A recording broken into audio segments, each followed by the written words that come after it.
commencé, le soleil se levait lentement sur le village de Nangouma, baignant les cases en terre rouge d'une lumière dorée. Aminata, 19 ans, marchait pieds nus vers la rivière. Un panier sur la tête, ses pensées, perdues dans un rêve lointain.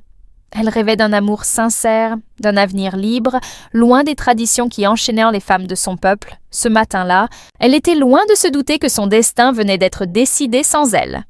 Au cœur du village, Baba Konaté, son père et chef respecté, réunissait les anciens. Son visage grave ne laissait place à aucun doute. Aminata épousera Mamadou dans 1 semaine. Mamadou, un homme riche et influent, était l'un des plus puissants du village.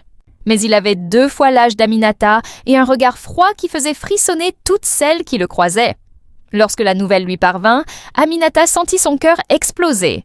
« Non, père, je ne veux pas, mais dans ce village, les désirs d'une femme n'avaient aucun poids. » Dans l'ombre, un jeune forgeron observait la scène, le regard noir. Ousmane, l'homme qu'Aminata aimait en secret. Depuis leur enfance, ils partageaient un lien indestructible. Ils n'avaient ni richesse ni terre, seulement un cœur brûlant d'amour pour elle. Cette nuit-là, à l'abri des regards, ils se retrouvèrent sous un grand baobab. « Je vais t'arracher à ce destin, Aminata, je te le promets. »« Ils nous tueront, Ousmane !» murmura-t-elle, les larmes aux yeux.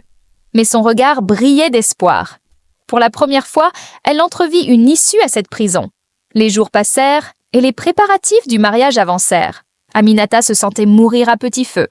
Sa mère, Fatou, lui tenait la main chaque soir, le regard plein de larmes retenues. « Je comprends ta douleur, ma fille, mais nous ne pouvons défier la tradition. Le soir du mariage arriva trop vite.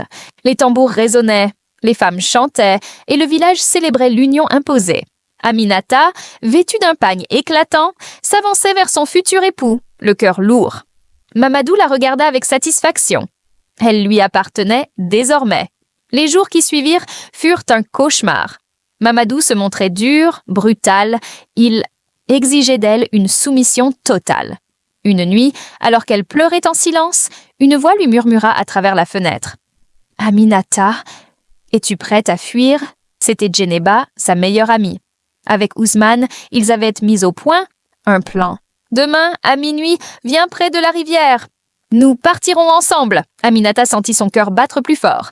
Elle n'était plus seule. La nuit suivante, sous la lumière de la lune, Aminata quitta la case en silence. Son cœur tambourinait dans sa poitrine. Elle se précipita vers la rivière, où Ousmane l'attendait avec un cheval. « Monte, vite !» Mais alors qu'ils allaient repartir, un cri fendit la nuit. « Arrêtez-les !» Sa propre mère se tenait là, entourée des hommes de Mamadou. « Je suis désolée, Aminata.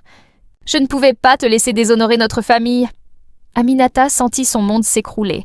Ousmane fut saisi, battu sous ses yeux. « Ramenez-la ! Elle doit apprendre à être une épouse digne. » De retour chez Mamadou, Aminata fut enfermée. Son corps était faible, mais son âme était plus forte que jamais. Elle ne vivrait plus comme une esclave. Cette nuit-là, elle prit une décision radicale. Dans l'ombre, elle attrapa un poignard. Quand Mamadou revint vers elle, sûre de son pouvoir, elle planta l'arme dans son épaule. Il hurla de douleur. « Je ne suis pas ta chose, Mamadou !» Profitant de sa faiblesse, Aminata s'enfuit une dernière fois, disparaissant dans la nuit. Bannie du village, elle marcha des jours et des nuits à travers la savane. Elle trouva refuge dans un village voisin où les femmes avaient le droit de choisir leur destin. Aminata n'était plus une prisonnière. Elle était enfin libre, mais une question hantait son cœur. Ousmane avait-il survécu? Des années plus tard, alors qu'elle enseignait aux jeunes filles à être maîtresses de leur avenir, un voyageur arriva au village. C'était Ousmane, il avait survécu. Il l'avait cherché, leurs regards se croisèrent, remplis de larmes et de souvenirs. « Tu es libre maintenant, Aminata ?»« Oui, et je choisis de t'aimer. » Le soleil couchant les enveloppa dans une lumière dorée. Leur amour, si longtemps interdit, était enfin libre de s'épanouir.